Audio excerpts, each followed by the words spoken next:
ധീരയായ രാഷ്ട്രീയ നേതാവും 4 തവണ ബംഗ്ലാദേശിന്റെ പ്രധാനമന്ത്രി പദവിയിലിരിക്കുകയും ചെയ്ത ഷെയ്ഖ് ഹസീന വാജിദിന് വധശിക്ഷ വിധിച്ചുകൊണ്ടുള്ള ധാക്കയിലെ ഇന്റർനാഷണൽ ക്രൈംസ് ട്രൈബ്യൂണൽ ഓഫ് ബംഗ്ലാദേശിന്റെ വിധി ലോകത്തെ ഞെട്ടിച്ചിരിക്കുകയാണ്.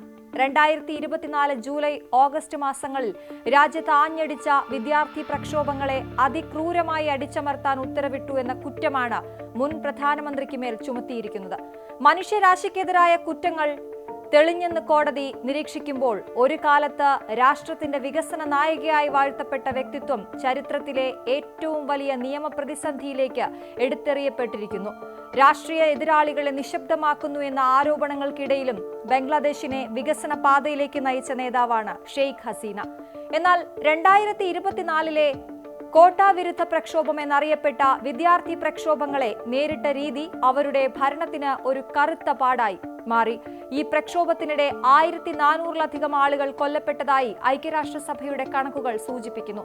ഈ കൂട്ടക്കൊലപാതകങ്ങൾക്ക് ഉത്തരവിട്ടത് ഹസീനയാണെന്ന കണ്ടെത്തലാണ് വധശിക്ഷയിലേക്ക് നയിച്ചത്. 2024 ഓഗസ്റ്റ് 3-നാണ് ഷെയ്ഖ് ഹസീനയെ വിചാരണ ചെയ്യാൻ പ്രത്യേക ട്രൈബ്യൂണൽ അനുമതി നൽകിയത്. വിചാരണയുടെ നടപടിക്രമങ്ങൾ തന്നെ അസാധാരണമായിരുന്നു. കാരണം പുറത്താക്കപ്പെട്ടതിനെ തുടർന്ന് ഇന്ത്യയിൽ അഭയം തേടിയ ഹസീനയുടെ അഭാവത്തിലായിരുന്നു വിചാരണ നടന്നത്. ഓഫീസിലായിരുന്നുകൊണ്ട് കൂട്ടക്കൊല, പീഡനം, കൊലപാതക ശ്രമം, മാരകായുധങ്ങളുടെ വിന്യാസം എന്നിവ ഉൾപ്പെടെ 5 സുപ്രധാന കുറ്റങ്ങളാണ് അവർക്കെതിരെ ചുമത്തിയത്. പ്രോസിക്യൂഷൻ ട്രൈബ്യൂണലിൽ സമർപ്പിച്ചത് 8747 പേജുകളുള്ള നിർണായകമായ തെളിവുകളായിരുന്നു. ഇതിൽ പിടിച്ചെടുത്ത രേഖകൾ, ഇരകളുടെ വിശദമായ പട്ടിക, ഉദ്യോഗസ്ഥരുമായുള്ള ആശയവിനിമയങ്ങൾ എന്നിവ ഉൾപ്പെടുന്നു. ഒരു പ്രധാനമന്ത്രിയുടെ ഓഫീസ് ദുരുപയോഗം ചെയ്ത് സാധാരണക്കാർക്കും നിരായുധരായ വിദ്യാർത്ഥികൾക്കുമെതിരെ നിയമപാലകരെയും പാർട്ടി പ്രവർത്തകരെയും ഉപയോഗിച്ച് നടത്തിയ അതിക്രമങ്ങളുടെ കൃത്യമായ തെളിവുകളായിരുന്നു അവ. ട്രൈബ്യൂണൽ പ്രധാനമായും ശ്രദ്ധിച്ചത് പ്രതികൾ കൊലപാതകങ്ങൾക്കും ആക്രമണങ്ങൾക്കും പ്രേരണ നൽകുകയോ സൗകര്യമൊരുക്കുകയോ അല്ലെങ്കിൽ തടയാതിരിക്കുകയോ ചെയ്തോ എന്നതിലാണ്. തെളിവുകളുടെ വെളിച്ചത്തിൽ ഹസീന നടത്തിയ പ്രകോപനപരമായ പരാമർശങ്ങൾ മുതൽ ഹെലികോപ്റ്ററുകളും ഡ്രോണുകളും ഉപയോഗിച്ച് പ്രതിഷേധങ്ങളെ അടിച്ചമർത്താൻ ഉത്തരവിട്ടത് വരെയുള്ള കാര്യങ്ങളിൽ അവർക്ക് നേരിട്ടുള്ള പങ്കുണ്ടെന്ന് കോടതി കണ്ടെത്തി. ബംഗ്ലാദേശിലെ 2024 വിദ്യാർത്ഥി പ്രക്ഷോഭങ്ങളെ അടിച്ചമർത്തിയതുമായി ബന്ധപ്പെട്ട് ഷെയ്ഖ് ഹസീനയ്ക്കെതിരെ international crimes tribunal of Bangladesh ചുമത്തിയ പ്രധാന കുറ്റങ്ങൾ 5 എണ്ണമാണ്.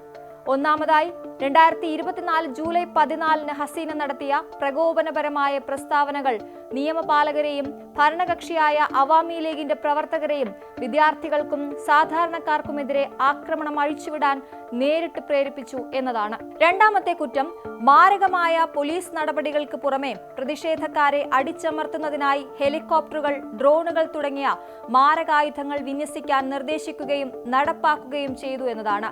മൂന്നാമത്തേത് രംഗ്പൂരിൽ വിദ്യാർത്ഥി പ്രവർത്തകനായ അബു സയ്യിദ് ഉൾപ്പെടെയുള്ളവരുടെ കൊലപാതകത്തിൽ ഹസീനയ്ക്ക് ഉത്തരവാദിത്തമുണ്ടെന്ന് ട്രൈബ്യൂണൽ കണ്ടെത്തി.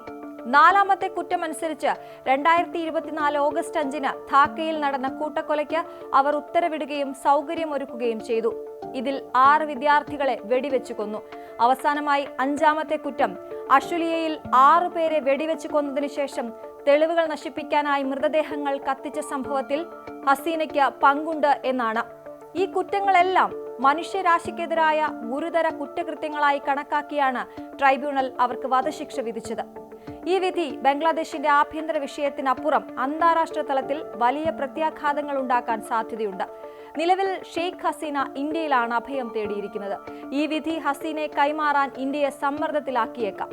ഒരു രാഷ്ട്ര നേതാവിനെതിരെ വധശിക്ഷ വിധിച്ചു കഴിഞ്ഞാൽ അഭയം നൽകിയിട്ടുള്ള രാജ്യത്തിന് അത് വലിയ നയതന്ത്ര പ്രതിസന്ധിയുണ്ടാക്കും. അന്താരാഷ്ട്ര നിയമങ്ങളും മനുഷ്യത്വപരമായ പരിഗണനകളും ഇന്ത്യക്ക് മുന്നിൽ വലിയ വെല്ലുവിളിയാകും. ഒരു സാധാരണ കുറ്റവാളിയെ കൈമാറുന്നത് പോലെ അല്ല ഒരു മുൻ ഭരണാധികാരിയുടെ കാര്യം. രാഷ്ട്രീയപരമായ കാരണങ്ങളാൽ കൈമാറ്റം നിഷേധിക്കാൻ ഇന്ത്യക്ക് അവസരമുണ്ട്. മാത്രമല്ല, വധശിക്ഷ നടപ്പാക്കാനുള്ള സാധ്യതയുള്ള കേസുകളിൽ പ്രതികളെ കൈമാറുന്നതിന് ഇന്ത്യക്ക് ചില അന്താരാഷ്ട്ര ധാരണകളുണ്ട്. നിലവിലെ സാഹചര്യത്തിൽ ഹസീനയെ ഇന്ത്യ കൈമാറാൻ സാധ്യതയില്ലെന്നാണ് നയതന്ത്ര വൃത്തങ്ങൾ സൂചിപ്പിക്കുന്നത്. എന്നിരുന്നാലും ബംഗ്ലാദേശിലെ ഇടക്കാല സർക്കാരിന്റെ നേതൃത്വം വഹിക്കുന്ന നോബൽ സമ്മാന ജേതാവായ മുഹമ്മദ് യൂനുസുമായുള്ള ഇന്ത്യയുടെ ഭാവി ബന്ധത്തെ ഈ വിഷയം നിർണായകമായി സ്വാധീനിക്കും. വിധിക്ക് മുന്നോടിയായും ശേഷവും ബംഗ്ലാദേശ് കനത്ത സുരക്ഷയിലാണ്. ധാക്കയിലും മറ്റ് പ്രധാന നഗരങ്ങളിലും അക്രമ സംഭവങ്ങൾ റിപ്പോർട്ട് ചെയ്തിട്ടുണ്ട്. ഷെയ്ഖ് ഹസീനയുടെ പാർട്ടിയായ അവാമി ലീഗ് 2 ദിവസത്തെ രാജ്യവ്യാപക ബന്ദിന് ആഹ്വാനം ചെയ്തിട്ടുണ്ട്. അക്രമികളെ കണ്ടാൽ വെടിവെക്കാനുള്ള ഉത്തരവ് നൽകിയിരിക്കുന്നത് രാജ്യത്തെ സംഘർഷാവസ്ഥയുടെ ആഴം വ്യക്തമാക്കുന്നു. രാഷ്ട്രീയപരമായ പ്രതികാര നടപടിയാണ് ഈ വിധിയെന്ന് ഹസീനയുടെ അനുയായികൾ ആരോപിക്കുന്നു.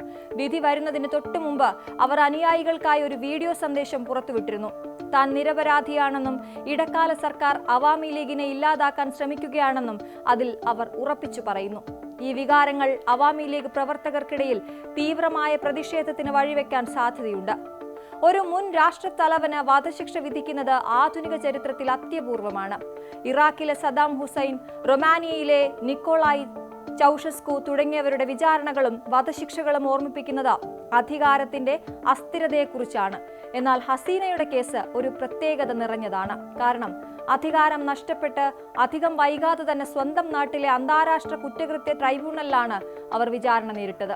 ഈ വിധി ബംഗ്ലാദേശിന്റെ നീതിന്യായ വ്യവസ്ഥയുടെ ശക്തിയെയും അതോടൊപ്പം രാഷ്ട്രീയപരമായ പ്രക്ഷുബ്ധതകളെയും ലോകത്തിനു മുന്നിൽ തുറന്നു കാട്ടുന്നു. ഷെയ്ഖ് ഹസീനയ്ക്കെതിരായ വധശിക്ഷാ വിധി ബംഗ്ലാദേശിന്റെ രാഷ്ട്രീയ ചരിത്രത്തിൽ ഒരു വഴിത്തിരിവാണ്. ഈ വിധി കേവലം ഒരു വ്യക്തിയുടെ രാഷ്ട്രീയ ജീവിതത്തിന്റെ അവസാനമായിരിക്കില്ല, മറിച്ച് രാജ്യത്തിന്റെ ഭാവി, രാഷ്ട്രീയ ഭൂപടത്തെയും ജനാധിപത്യപരമായ സ്ഥാപനങ്ങളെയും ഇന്ത്യയുമായുള്ള ബന്ധത്തെയും നിർണ്ണയിക്കുന്ന ഒന്നായിരിക്കും. ഹസീനയുടെ വിചാരണയുടെയും വിധിയുടെയും പശ്ചാത്തലത്തിൽ ബംഗ്ലാദേശിലെ രാഷ്ട്രീയ പകപോക്കലുകളുടെ ചരിത്രം ആവർത്തിക്കുമോ എന്നും അതോ യഥാർത്ഥത്തിൽ നടന്ന കൂട്ടക്കൊലകൾക്ക് നീതി ലഭിക്കുമോ എന്നും ലോകം ഉറ്റുനോക്കുന്നു. ബംഗ്ലാദേശിൽ രാഷ്ട്രീയ സ്ഥിരത വീണ്ടെടുക്കാൻ ഈ വിധി സഹായിക്കുമോ അതോ ആഭ്യന്തര സംഘർഷങ്ങൾ ആളിക്കത്തിക്കുമോ എന്ന ചോദ്യം ഇപ്പോഴും ഒരു വലിയ ചോദ്യചിഹ്നമായി അവശേഷിക്കുന്നു.